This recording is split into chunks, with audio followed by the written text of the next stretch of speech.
పోతే ఆర్థిక పరిస్థితిని చక్కదిద్దడం సాధ్యం కాని పని అంటూ కూడా పవన్ వ్యాఖ్యలు చేశారు. మరోవైపు జగన్ కార్యకర్తలకి ఇంపార్టెన్స్ ఇవ్వలేదు, అందుకే ఇలాంటి సిచ్యువేషన్. అది కూటమి గుర్తించిందా, అందుకే కార్యకర్తల్లో జనంలో ఉంటుందా ఎప్పుడు?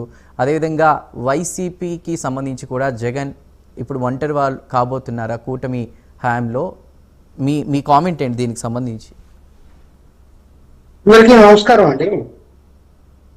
ఇప్పుడు వారి కూటమికి వచ్చిన ఓటింగ్ శాతానికి వైఎస్ఆర్సీపీ ఓటింగ్కి వచ్చిన శాతము స్వల్పం తేడానేనండి.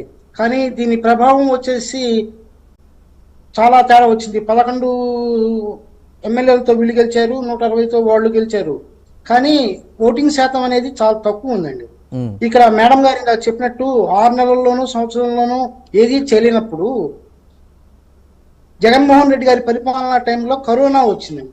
కరోనా వచ్చి 2.5-3 సంవత్సరాలు మొత్తం కొలాప్స్ అయిపోయిందండి. అట్లాంటి టైంలో కొత్త వ్యాపారాలు ఎక్కడి నుంచి పెట్టుబడులు తీసుకొచ్చి పెట్టేవాళ్ళు ఎవరండి?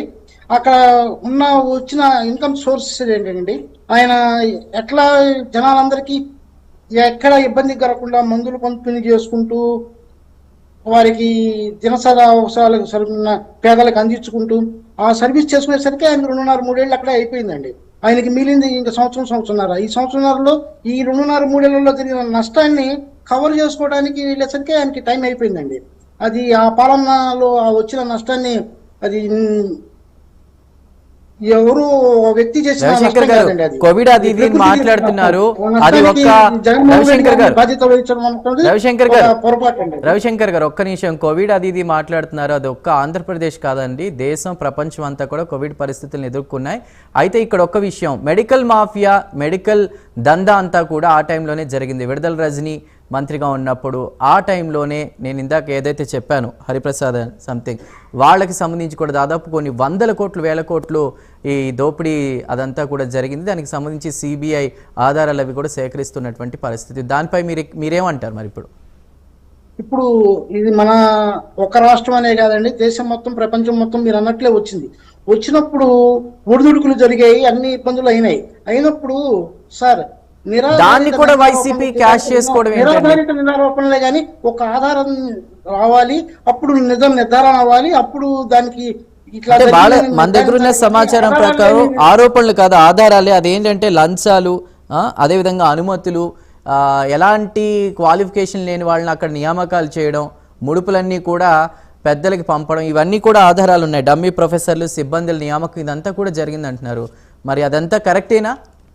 ఎంతమంది ప్రాణాలకు సంబంధించి ఎఫెక్ట్ పడుతుంది? ఎందుకంటే మన దగ్గర గవర్నమెంట్ అప్పుడు ఏం చేశారంటే ఆయుష్ డిపార్ట్మెంట్ ను కూడా తీసుకొచ్చారు. ఆయుష్ డిపార్ట్మెంట్ అంటే ఆయుర్వేదిక్ డాక్టర్లు, హోమియో డాక్టర్లు, యునానీ డాక్టర్లు, వీళ్ళు ఆపరేషన్స్ పనికిరారు. కానీ వాళ్ళని కూడా తీసుకొచ్చి ఆ టైంలో మామూలు డాక్టర్లతో సమానంగా డ్యూటీలు చేసుకొచ్చారు. కాబట్టి ఎక్కడి నుంచో వేరే ప్రొఫెసర్ని హైర్ చేసుకోవాల్సిన అవసరం లేదండి. మనకి ఆయుష్ డిపార్ట్మెంట్ డాక్టర్లు ఉన్నారు, వాళ్ళు వచ్చి సేవ చేశారు. అదిగాక అప్పుడు టెంపరీగా 3 months 4 months తాత్కాలికంగా డాక్టర్లని కొంతమందిని తీసుకుని ఆ వ్యవస్థని అక్కడ రన్ చేశారండి. అంత చెడు జరిగేందుకు అవకాశం లేదండి. ఎందుకంటే ఎవరికి వాళ్ళు ఏమవుతుందన్న భయంలో ఎట్లా సంరక్షించుకోవాలి అన్న ఆలోచన ఉన్నారు, కానీ ఎట్లా దోచుకోవాలనే ఆలోచన అప్పటికప్పుడు ఇన్స్టెంట్ గా ఎవరికి అంత క్రిమినల్ మైండ్ ఎవరికి ఉండదండి. వచ్చిన క్రైసిస్ ని, ఆ బాధని, ఆ కష్టాన్ని ఎట్లా అధిగమించాలి, ఎట్లా ముందుకు వెళ్ళాలనేది ఆలోచిస్తారే గానీ ఎవరు అంత చెట్టు ఉండదు. అంటే మన దగ్గర ఉన్న సమాచారం ప్రకారం ఆ టైం నుంచి స్టార్ట్ చేసుకుని వాళ్ళ హయాంలోనే మెడికల్ సీట్లు దాదాపు 4 కోట్ల నుంచి 5 కోట్ల వరకు, ఆ మంత్రి హయాంలోనే 180 సీట్లు కూడా అమ్ముకున్నారని, వాళ్ళందరూ కూడా ఎవరైతే బాధితులు ఉన్నారో మన్నే సుబ్బారావు అనే అతను కూడా ఆ సీటుకి సంబంధించి సజ్జల అనుచరుడు ప్రేమ్చంద్ అనే వ్యక్తికి దాదాపు ₹1 కోటి పైగా కూడా ఇచ్చినట్లు కూడా ఆధారాలతో సహా చెప్తున్నారు. మరి దానికి మీ కామెంట్ ఏంటి? అదే ఏమండి, ఇప్పుడు వైఎస్ఆర్సీపీ పార్టీ పెట్టక ముందు నుంచి మెడికల్ సీట్లు ఇప్పిస్తాము అని జనాల్లో దోపిడీ జరగటం అనేది ఎప్పటి నుంచో ఉన్నదండి. అది జనాల్లో అవేర్నెస్ రావాలి, జనాల్లో మార్పు వచ్చుకుంటూ వెళ్లాల్సిందే కానండి. అది వ్యక్తులు ఎవరో ఎన్నో ఏళ్ల నుంచి చేసుకుంటూ వస్తున్నారు.